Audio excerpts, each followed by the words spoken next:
I never did find it, actually. So the New Revised Standard Version, the updated edition, was commissioned by the National Councils of Churches and published first in 2021. The translation was actually managed by the Society of Bible Literature. They had 7 general editors, a team of 56 book editors, and they were in 3 teams, one for the Old Testament, one for the Apocrypha, and one for the New Testament. They say that they have made over 12,000 substantive changes and 20,000 total changes. And their goal was also not only to sort of update and modernize it, but also to include updated scholarship and manuscript evidence. The philosophy was to be as literal as possible, while in adhering to the ancient texts, and only as free as necessary. This comes from the preface there. To create an accurate, up-to-date version based on new understanding of language, new textual analysis, and new knowledge from ancient manuscripts, mostly the Dead Sea Scrolls, but not always just the Dead Sea Scrolls. And also to use this up-to-date language to make it as readable as possible for a modern-day reader. And include as much inclusive language as possible. So some examples of substantive changes right at the beginning. So we're used to sort of in the beginning when God created the heavens and the earth. The new version is when God began to create the heavens and the earth was complete chaos. Not the earth was a formless void. We're going to have to get used to some of these. Another example of substantive changes. For now from 1 Corinthians, for now we see in a mirror dimly, but then we will see face to face. For now we see only a reflection as in a mirror. So this is probably due to some understanding of the text and reinterpretation of some of what the Greek was.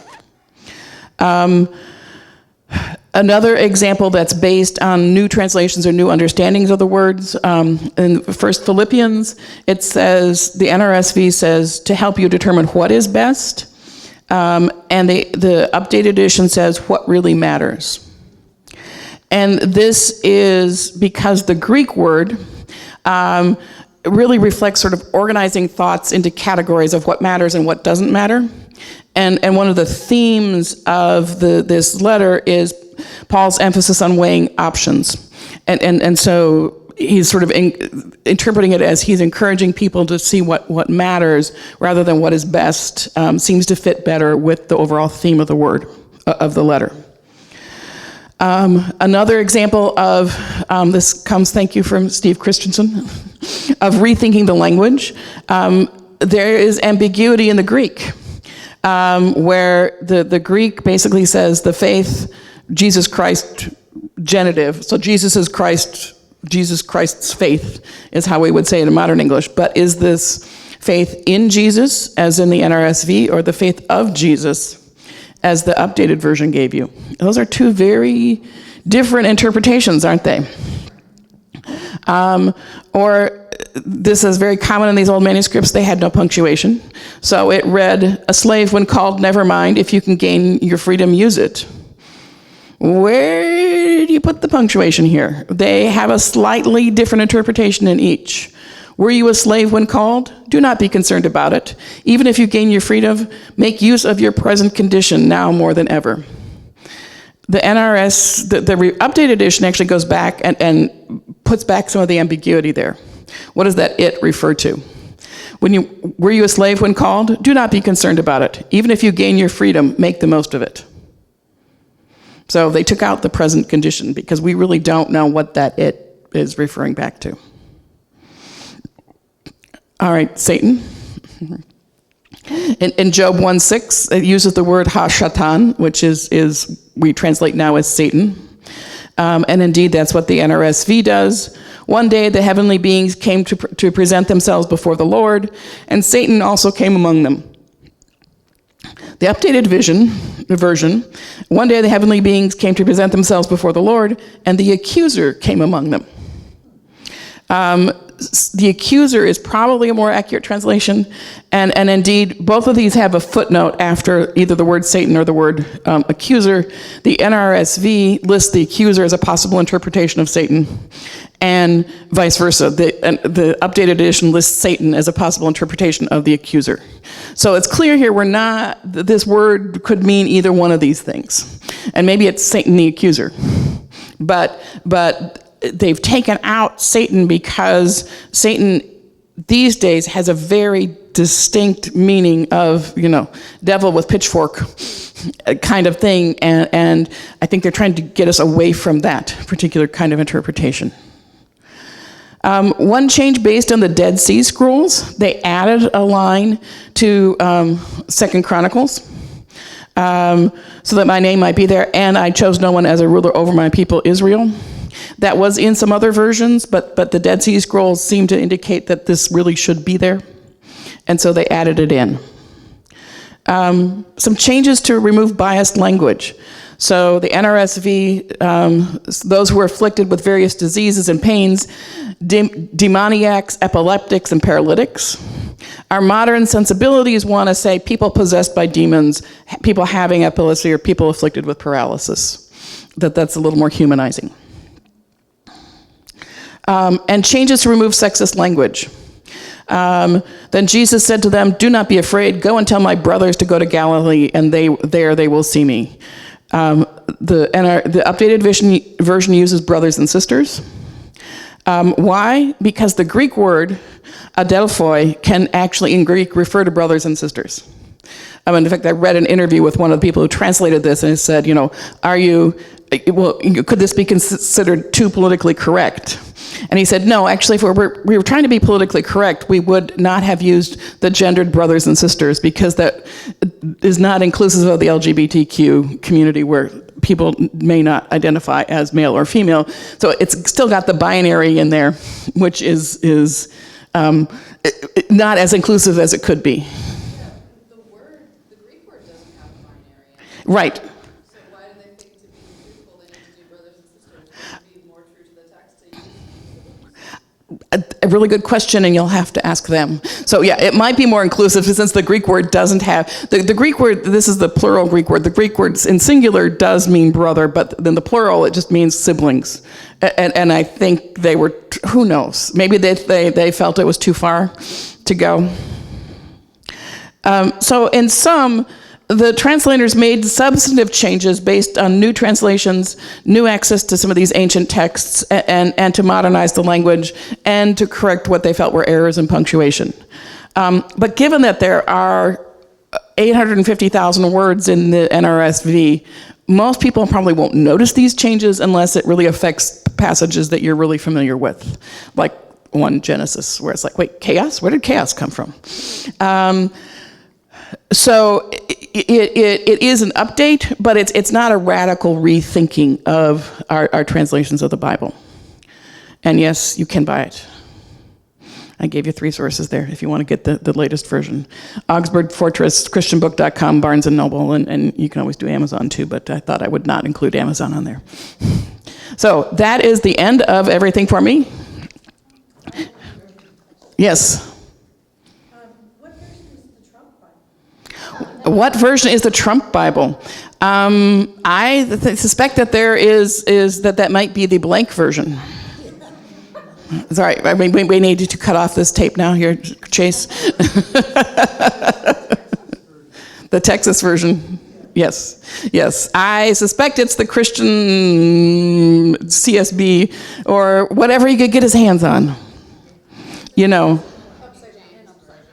King James. Yeah. King. Well, is there actually a Trump Bible? Yes. Oh, I did. Well, of course, because the Constitution and the Bill of Rights are right. Okay. See, this is what I get from not listening to news for my mental health. I am missing all of this information. Right. It would not surprise me that that's the King James version. Right. Well, sometimes mental health trumps, no pun intended, listening to the news. On a different topic, I've heard that Right. Islam gets around this issue by basically saying you have to learn Arabic. Unfortunately, what they really do is they memorize the Arabic without necessarily learning to interpret it. So, if you are a speaker of Hindi and you're Muslim in India, you're going to memorize the Arabic Bible, but you may have no idea actually what you're memorizing. Right. It's a little bit like, the Catholic Church doing the Bible in Latin and having all of these Latin texts.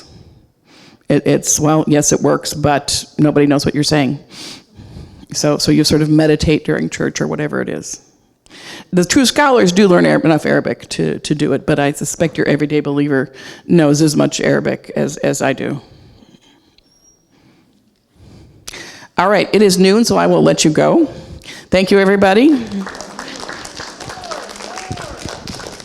So was that sort of, they wanted to make it more accessible to English speakers, or I don't know, I kind of like the translation that does that it is a little more poetic. So one of the things that's lost here in these translations is some of this literary style. Another thing that's often lost in translations is inversion or fronting. So Hebrew put a lot of these phrases in the front. So, for out of Zion shall go forth the law and the word of Jehovah from Jerusalem. Now, the NRSV actually uses that same structure, but none of the other ones do. For all the other ones, they put that prepositional phrase out of Zion, or out from Zion, where we would normally put it in English. And so it loses a little the poeticness. Yeah, poetry. Well, poetic style. There we go. See, right. When you do that, but it's also more comfortable for English speakers. Sometimes this fronting leads to ambiguity, and this is actually a really interesting example I came across in my reading, and I just had to share it with you. Remember, the basic word order of biblical Hebrew was verb, subject, object. And so when we have the chapter where we have Jacob and Esau, and Jacob is stealing Esau's birthright, remember, Esau was the one that Jacob loved, and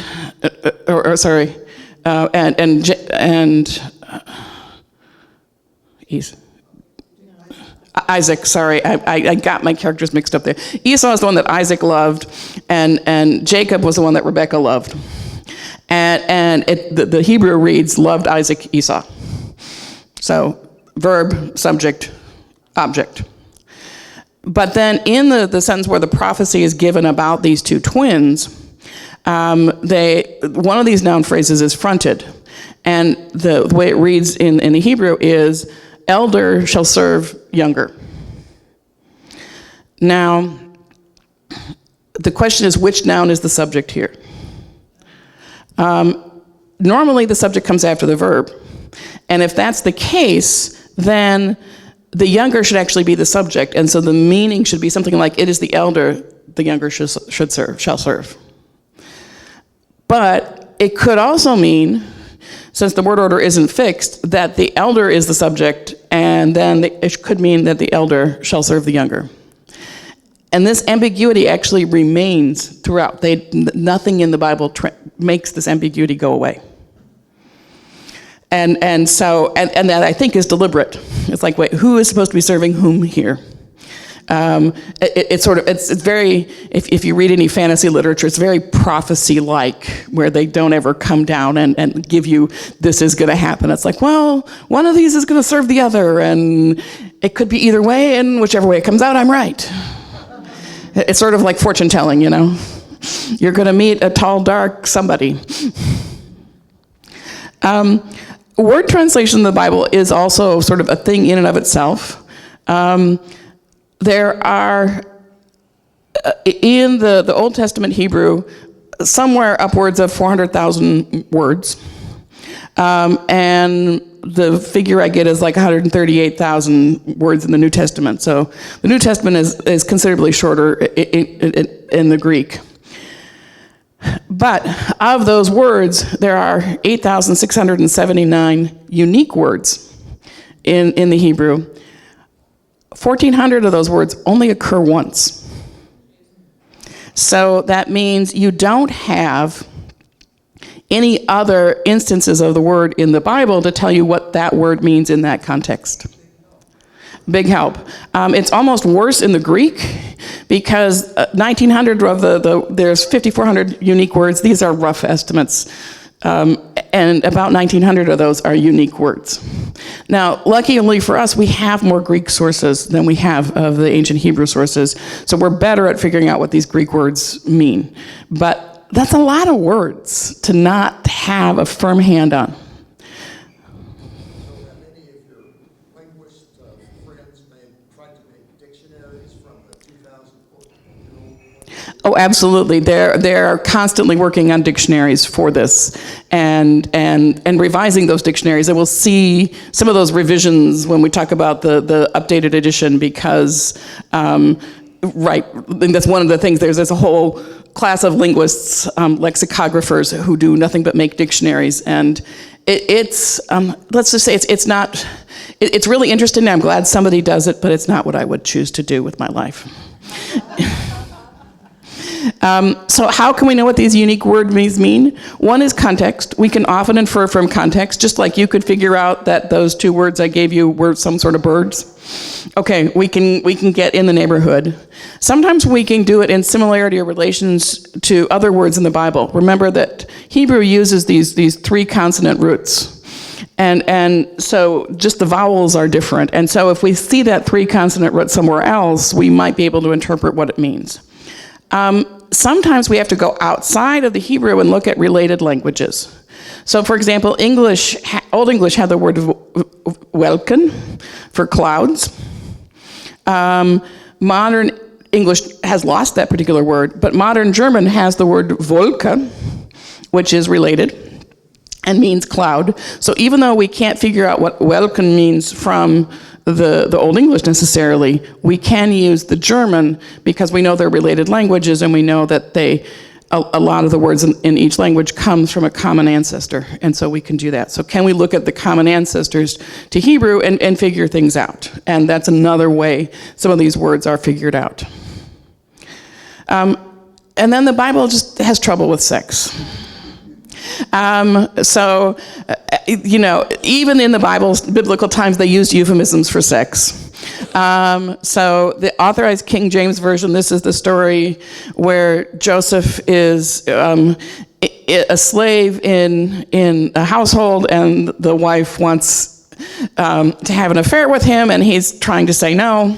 And it came to pass after these things that his master's wife cast her eyes upon Joseph, and she said, "Lie with me."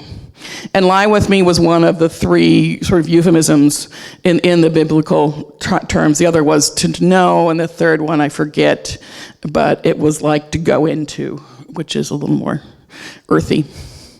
The NRSV uses the same language, cast her eyes on Joseph, and then said, "Lie with me."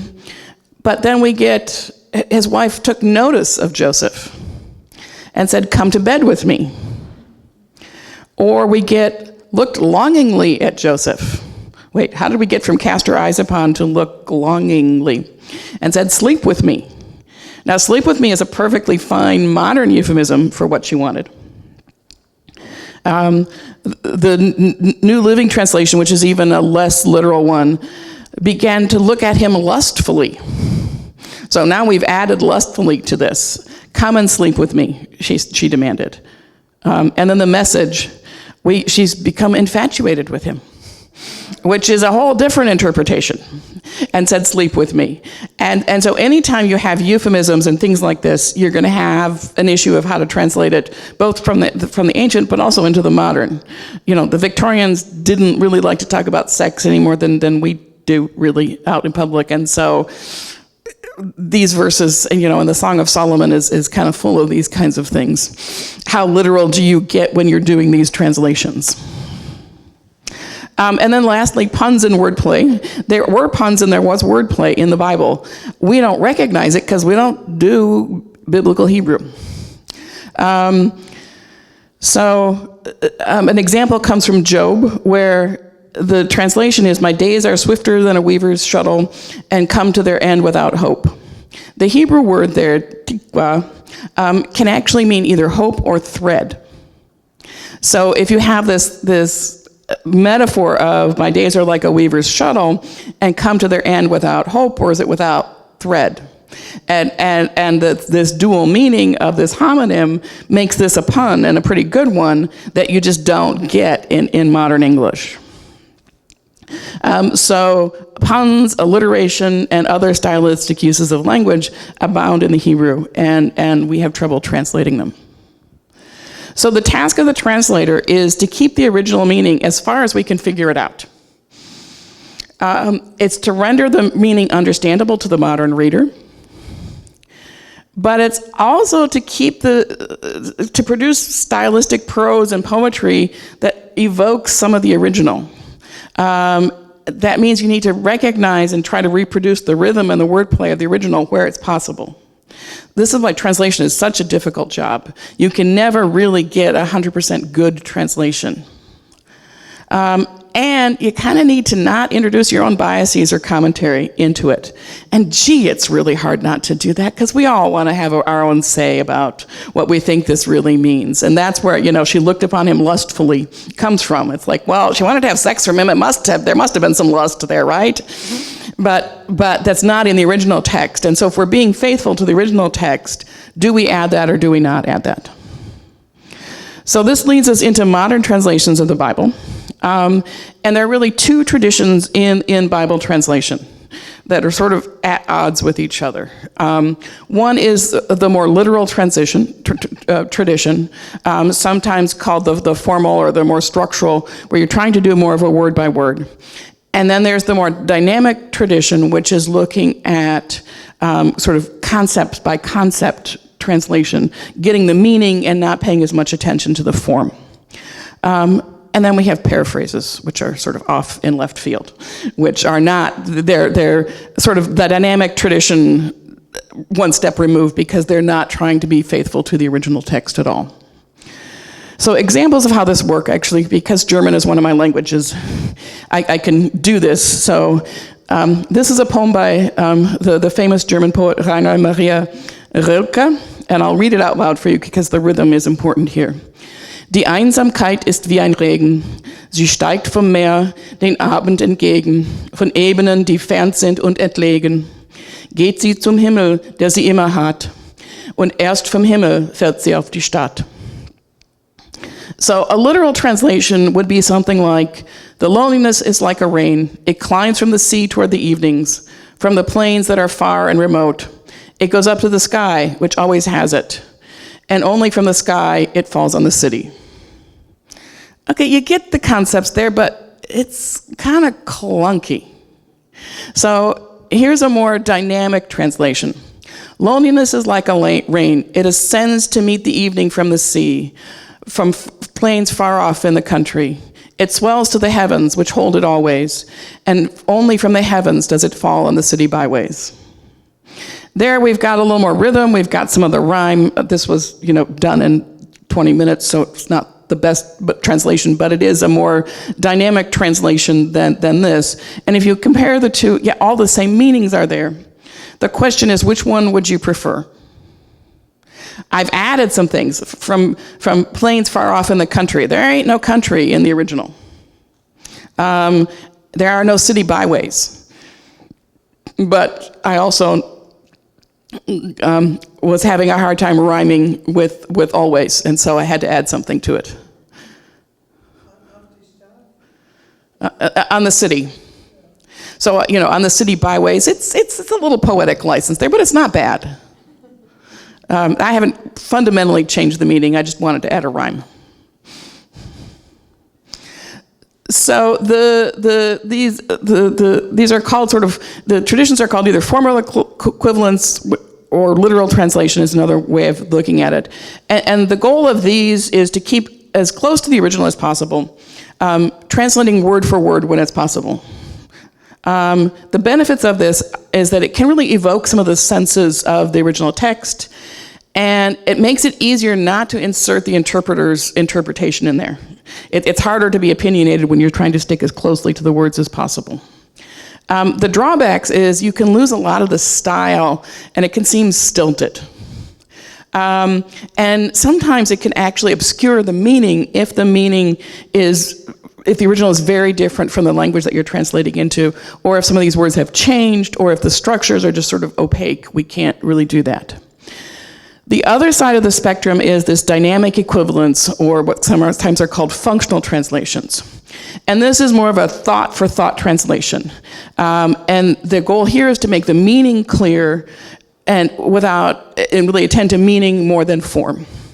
The benefits is it often creates a very readable text, and is stylistically more pleasing because we can do the stylistic kinds of things that we do in our language. It can also be rendered so that modern readers can understand it. I mean, one of the problems with the King James Bible is it was written in 1611, and that was a long time ago, folks. And 400 years, language changes, and it's not necessarily accessible to the modern reader. The drawbacks is that they do require some interpretation of the text. And this is one of the ways that misinterpretations have been promulgated. You keep adding your own little interpretations, and pretty soon they can kind of build up. And so there's always going to be a tension between these two styles of translation. And the reality is that complete word-for-word translation is impossible because it would be completely unreadable. Most translations use a combination of formal equivalence and dynamic equivalence. The difference is sort of where they place the emphasis. Some translations place it more on the formal side, and some place it more on the meaning side. And this is a lovely graphic that comes from the Bible Gateway, which lists all of the different many of the different translations on this continuum from word for word to thought for thought. I will show you. So the most commonly purchased Bible translations, according to the Evangelical Christian Publishing Association, which is an evangelical thing, is the New International Version, the King James, the English Standard Version, the New Living Translation, the Christian Standard Bible. The NRSV comes in at number 10. The ones that are used by the Lutherans, the ELCA has the NRSV, or now the NRSV UE, as our sort of official Bible. The Missouri Synod uses the English Standard Version. The Wisconsin Synod actually doesn't have an official recommendation, but they use usually the NIV or what's called the Evangelical Heritage Version, which is a newer translation that I think they say it was done in the tradition of Luther. I'm not entirely sure, but they are explicitly rejecting some of the things that were done in the NRSV in terms of more inclusive language and things like that. So this is where these things fit on the scale of things. So the English Standard Version, the King James Version, and the NRSV, and the Christian Study Bible, I think is what that is, are all more on the word-for-word side. In fact, the NRSV, if you read the preface to your NRSV, nobody ever reads the preface, but it is there. They will actually say that they are carrying on the tradition of the King James translation for modern times. The NIV is kind of squarely in the middle, more of a thought for thought. The New Living Translation is definitely more of a thought for thought, and the Message is way on the end because it's a paraphrase, and it's not even attempting to be a faithful rendition of each word.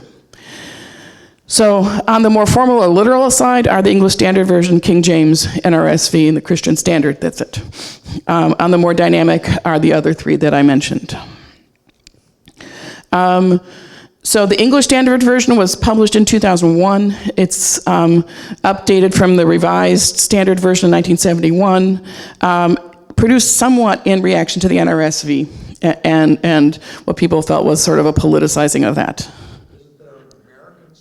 There is an American Standard. There's like another 40 that I won't mention here. The King James was published in 1611. Definitely a formal one, but with a focus on elegant language. It's probably the most poetic of any of the ones that we have.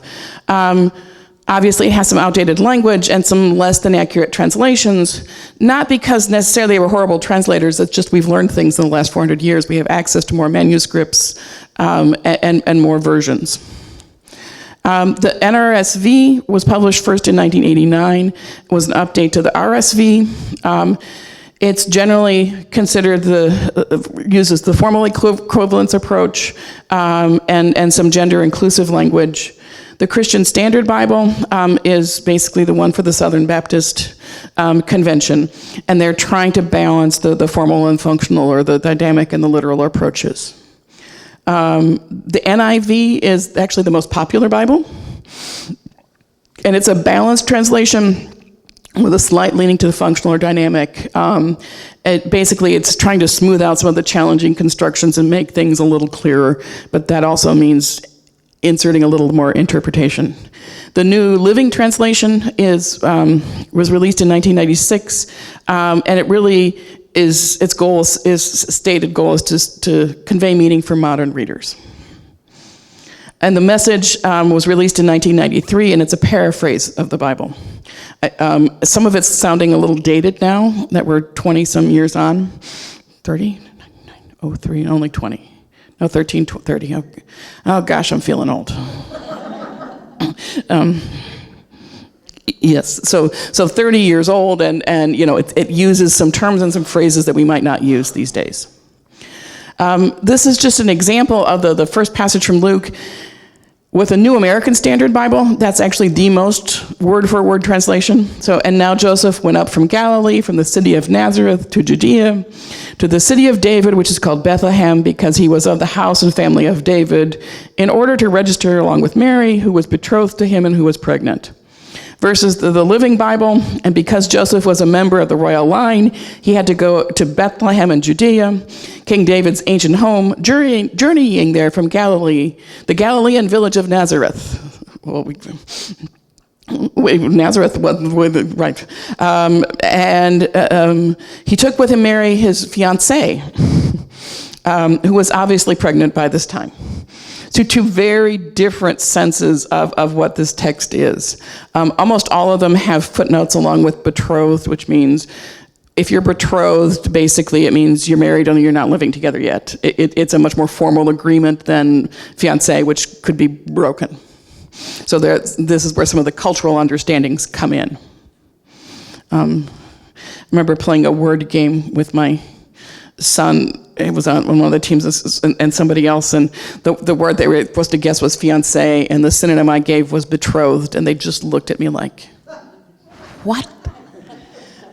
So I just told him he didn't read the right kind of literature. All right, Peggy. Well, they didn't use swaddling cloths. They didn't, did they? And as I understood it, although I don't know if that's English, Old English or something, but the clause, there is a for Christ being wrapped in the clause of a wrap and sacrificial lamb, perfect lamb is going to sacrifice. I'm going to pass on that one because I don't know if the swaddling cloths have sort of the relationship to the sacrificial lamb. I do know that the more modern translation use things like bands of cloth. That the swaddling cloth is a King James word. Okay, it might not have been Right, and who knows what it was in Hebrew, Larry? I have a version story. Okay. When I was 15 years old, living in the Seattle region, we went on the Wisconsin Convention in Green Lake, Wisconsin.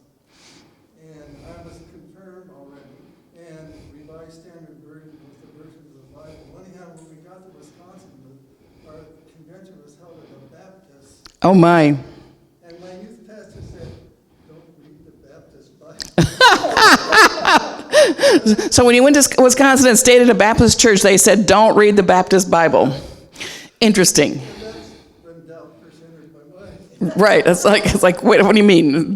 Exactly. It's like, what do you mean? How is it the Baptist Bible different? Exactly. I mean, more, I wanted to look at it to see why. Exactly. I would like to see, well, and I will confess that I got distracted today during the psalm because I was looking up which translation of the psalm that psalm was. Thank you, Steve. Steve is my guru tech guy. And my plant for the NRSV UE knowledge. I spent all day yesterday typing out NRSV UE. So, yeah. Or nurse view. Nurse view, how about that? All right. So for those of you online who don't know me, I am Lynn Santelman, and I am a linguist and a professor at Portland State University. And today, in week 4 of the Words of God, Languages and Translations of the Bible, we're going to be talking about some general issues that apply to sort of anytime you want to translate anything. We'll talk about a couple issues that are specific to Bible translations, and some of this come from the structure of Hebrew, and some of this come from sort of a more spiritual, how do we deal with the Word of God type perspective. I'll then talk about some of the modern Bible translations into English. There are at least a dozen different translations. Some estimates I saw were as much as like 60 different translations of the Bible into English. So we cannot obviously cover all of them, and some of them are really quite similar. And then I'll conclude with just a little look into the updated edition of the NRSV, or the New Revised Standard Edition. Updated, new Revised Standard Version, updated edition. After this, when they revise it again, they're just going to have to come up with a new acronym. We can all lobby for that. Maybe something that's a little more easily pronounced. Anytime you get 6 letters, that's enough, I think. So let me start off with some general issues in translation. One of the big issues that comes up in translation is this notion of figurative language. Very often what we say is not actually what we mean. So I might ask Chase, for example, could you close the door? Now, that actually is not a request or a question about whether or not he is able to close the door. That is actually a command. And it's how we do more polite commands in our language. There are languages where the polite way to say that would be, close the door, please. And so it's one of the things that we learn along with our culture is what these kinds of things are. And so a lot of our speech is what we call these indirect speech acts, where what we say doesn't quite match up with what we mean. I could also say something like, if the door were open, gosh, it's loud in here. Which might also be a request for somebody to close the door, but that's even more indirect. And so when you're translating, you have to understand the context in which these kinds of utterances occur. So I'm going to give you, a little taste of this. So pretend that you're talking to somebody who isn't familiar with American culture, and you are trying to explain, or maybe they're a second language learner of English. How would you explain what these things meant? I'm going to give you about 3 minutes to talk to people at your table about these. I would suggest at your table choose one, and then after you choose one, I will solicit some of your responses in terms of how would you explain life threw me a curveball, or you're barking up the wrong tree, or writing with a dull pencil is pointless. Or, is it raining today? Is the Pope Catholic? So I will give you 3 minutes here.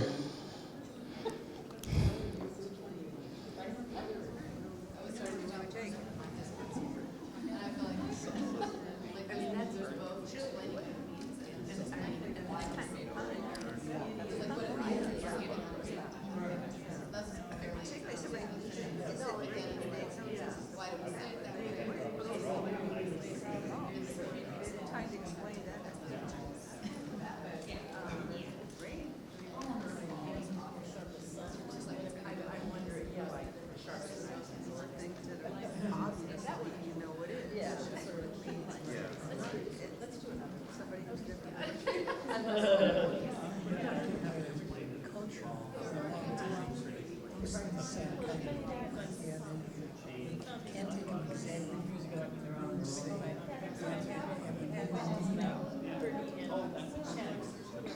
sure I ever heard of writing with adult. That's just a pun. What is it? Yeah, yeah.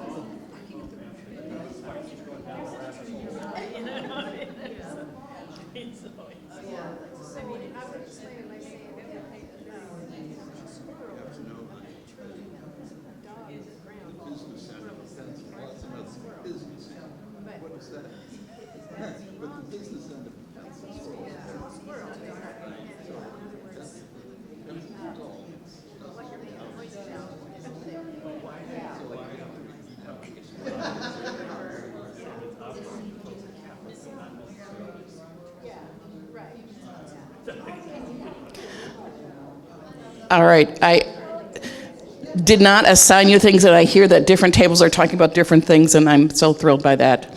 So, life threw me a curveball. Who wants to tell me how you would explain that? All right, Allison, I'll come over here and give you the mic so the people at home can hear you. We were talking about how there's just telling someone what it means and then trying to explain to someone why we say it that way. So we thought what it means is that something unexpected happened to me. And the way we say it that way is because baseball is part of our culture, and in baseball there's different kind of pitches, and the batter is waiting for a pitch and they don't know what's going to come, and a curveball is known for looking like it's going to go one way and then it goes the other way, so it goes in the unexpected way.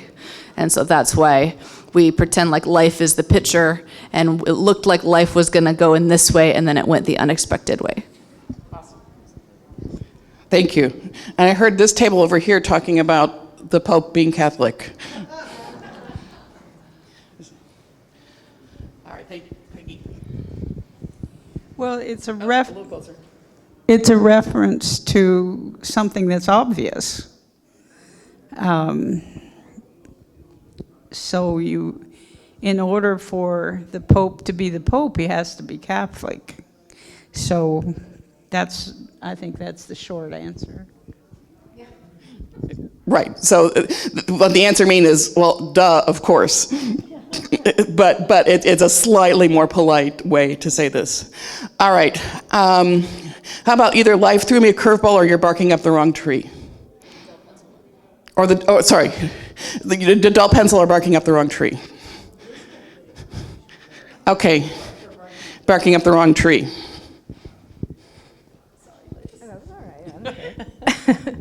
So we said, say if there's a squirrel up in a tree and there's a dog down in the ground, the dog is going to be up barking at the squirrel up in the tree. But if the dog is barking at a tree where there is no squirrel, they're barking at nothing. In other words, they're making noise about nothing. Did I say it right? Yeah. Right. So you are making a big deal about something that isn't actually there. And they'll get no results. And you'll get no results. No, barking up the wrong tree. The squirrel is not in that tree. Yeah, but it is there, it's in a different tree. It's in a different tree. Right. They're barking up a tree, but the squirrel went to a different tree. Right. There's a squirrel, and it's the wrong path. Right. So you recognize the problem, and you're just going about it the wrong way.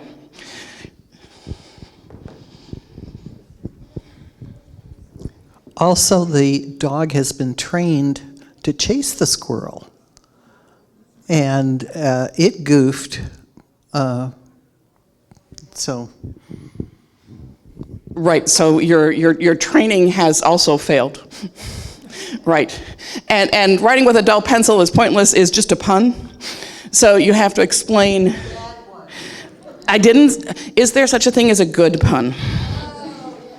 Okay, well, this is what happens when you Google pun, example of pun, and because coming with puns as a forethought is almost impossible. So, but you'd have to explain, the fact that pencils have points, and then what pointless means, is sort of the dual meaning of that. And if you're a translator, you have to figure out how you're going to deal with all of these kinds of things.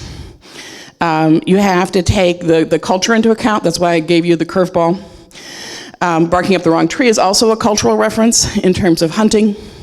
The possible double meanings of words, and then how you sort of state the obvious. There's a little sarcasm there, I think, with is the Pope Catholic, and how you deal with sarcasm. So just some other basic issues in translation. One big issue has to do with language structure. So I've noted before that language structures differ from language to language. English, the basic word order is subject, verb, object. In biblical Hebrew, it was verb, subject, object, and I'll give you an example of that in just a bit. So when you're translating the text, what do you do with that difference in word order? There's also no absolute correspondence between languages. One of my favorite Swedish words is the word hinna, which basically means kind of to get around to doing something. So if someone says, did you respond to my email? You can just answer, jag hann inte. I didn't get around to doing it. 3 short words, I hann not, basically is what you say. There's no way to translate that in one word in English. Swedish also has a verb that means to usually do.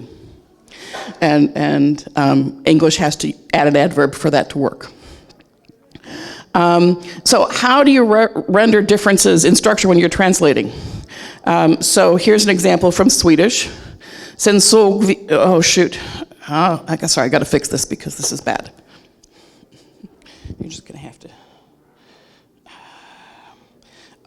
This was an autocorrect error. It did not like it.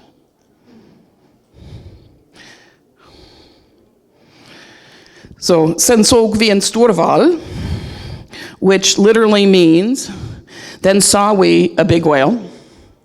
That's pretty close to English. We could leave it at that if we're translating, or we could put it in slightly more idiomatic English, then we saw a big whale. And most people prefer the second one because that sounds more English.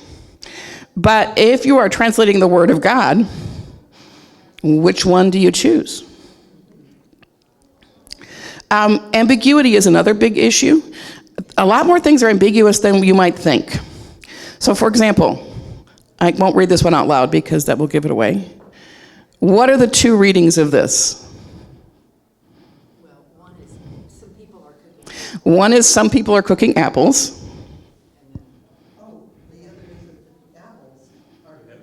And the other is the apples are for cooking. Now, if I said this out loud, you would actually get this. They are cooking apples, or they're cooking apples. So the stress there makes a difference. But when we're dealing with written text, we don't know that. And so we have to figure out from context which ones are meant. Words can also have multiple meanings. The word pine can be a noun, or it can be a verb. Season is a time of year, or it's, adding stuff, herbs, spices to whatever it is you're cooking. And it's not always clear which one is meant. Words can also have multiple senses. How many different meanings can the word run have? What kinds of things can run? So humans can run, dogs can run, color can run. Pardon? Stockings can run. Water runs. Managers run, right? You run a company. Noses run. Right. So you have this one word, then we've, in 30 seconds or less, have come up with 6 different ways we might be able to interpret that. All of these ways of interpreting depend on the words that are around it. So as long as we know the words are around it, we'll know what sense to give. The problem comes when we don't necessarily know what the words around it mean. A few more basic issues. Languages change over time. We're working on translating texts that are like 2,000 years old. Old English, the word knava in Old English, which was actually spelled with a C and an F, but that's okay, meant just a boy or a young man. Knave in modern English is not just a young man, it's somebody who's dishonest. Okay, it's not the world's most common word, but it is there. One of my favorites is the word villain, which in Middle English just meant somebody who worked on the land as a serf, and now is somebody who is a criminal. So how do we know that the word that we have now, is it the same as the word that it was 2,000 years ago? Cultures also change over time. So when you have words changing meaning and cultures changing meaning, you sometimes get very different kinds of interpretations of things. Some of these original languages are no longer spoken. How do we figure out what the reference is for unknown words or for multiple meanings if we're dealing with a dead language? We cannot dig up an ancient Hebrew speaker and ask them these questions. We have not yet invented time travel, and I guarantee you, if I was going to time travel, I'm going to time travel to a place that has indoor plumbing. If you talk to historians and ask them what time they want to live in, most of them will start at least with indoor plumbing and modern medicines, because life was short back in the year zero. The other thing to think about is, who is the audience? Who was it intended for? What messages were they trying to get across with the audience? We actually saw that in the first week, where we had these two separate texts that lead into the Hebrew Bible, where one of them is coming from Judea and one is coming from the northern kingdom, and the scribes, and they had kind of different agendas, and they were writing to different audiences, and that colored how they phrased things and how they put things. So translating words. How do you translate a word when you don't know what it means? So I'm going to give you two examples here, and your goal is to guess what that word means. At first, it seemed the warm beer was gilling volley fantod hallucinations. Now, trust, these are words I use precisely because I have no idea what they meant before I looked them up in the list of, this was a word that was, linguists do these sorts of things. They give words to people, and fewer than 5% of the people who were tested knew what this word was.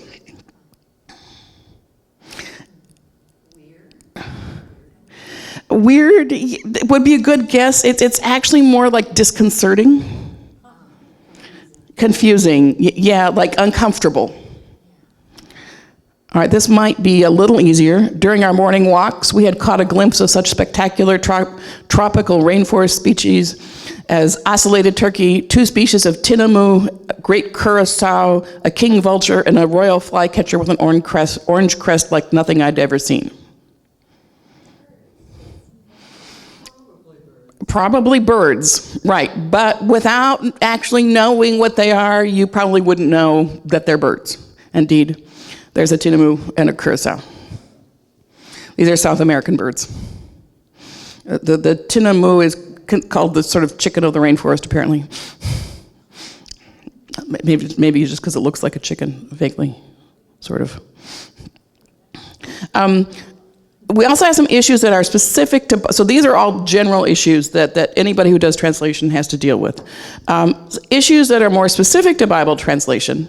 One of the big ones is the Bible is based on an oral tradition that was handed down and refined over centuries. So some of the language in the Bible is really intended to be recited or said, and that's very hard to convey in print. And then how do you get that feel? Other parts are narrative and really do seem to be more in the written genre. But some are definitely oral, some are, like the Psalms and the Song of Solomon are more sung. And being able to represent these different kinds of styles accurately and in a way that evokes the sense of the language is difficult. The Bible uses some rhetorical devices that we don't necessarily use in English. 4 of them, parataxis. This was a word that I had learned like back in college and then I had to relearn now. Basically, it's stringing together clauses with and or with no conjunctions. So we don't like to do that in written English. And in fact, if you start all of your sentences, and then she did this, and then she did that, and then we went to there. If you listen to a kid tell a story, that's how they string everything together. And actually, we use a lot more ands and buts in spoken conversation than we do in written. the translators of the Bible have trouble with this because they really don't like that oral style, and they keep wanting to put in like subordinating conjunctions and other things. Chiasm, which is repeating concepts in reverse order, and I'll give you an example of that. That's not a rhetorical device that we use much in English. Inversion, Hebrew had more flexible word order than English because you had endings on your nouns and on your verbs to tell you who was doing what to whom. And so while the basic word order was verb, subject, object, they didn't always do that. In fact, a lot of the times they didn't do that at all. And so you have to figure out who was doing what to whom, when. And then alliteration, which is starting words with the same sound. They weren't so much into rhyme, but they were into alliteration. And so do you want to try for alliteration in your translation? Or do you just kind of want to give up that ghost and say it's too difficult? Gretchen? Absolutely, absolutely. Anything or any modern text that you're translating. Because, the rhetorical devices that are used in Russian may not be the ones that are used frequently in English. And things that rhyme in Russian or things that sort of are evocative, figurative language in Russian, when you translate them directly, it's like, nope, doesn't work. So, the issue for translation in general and for translation of the Bible in particular is, do we make it sound more like the original or more like we use language today? So this is an example of parataxis. The King James Version actually stuck much closer to the Hebrew structures, and so it has a lot more of this. And if you notice, okay, the beginning of Genesis here, and the earth was without form, and the darkness, and the Spirit of God, and God said, and there was light, and God, and God, and God, and the darkness he called night, and the evening and the morning were the first day. We got a lot of ands there. If you look at the New International Version, which is a less literal translation, you notice we have a lot fewer ands. Instead, in the beginning, God created the heavens, now the earth. We missed that and. A few ands, and God said, let there be light, okay. We have a few ands, and there was evening, there was morning. So the New International Version made the choice to remove some of that parataxis and instead go with something that sounds sort of more natural for written English. Mark's gospel is full of ands. Yep. And you can tell, okay, that's because this was a story that was handed down orally. And then, I could just see somebody, okay, well, and at the time, there wasn't as sharp a distinction between written language and oral language. English has sort of taken that to the nth degree because not only do we have different structures, but we have a whole different vocabulary that we use for writing than we do for speaking. A lot more of the words that come from French and from Latin are in our written language. In our spoken language, they're much more the Germanic words. So when you're translating, which words do you choose? Do you choose the ones from the Germanic stuff or not? If you look at early readers for kids, about 90% of the words are from our Germanic heritage because those are our most frequent words.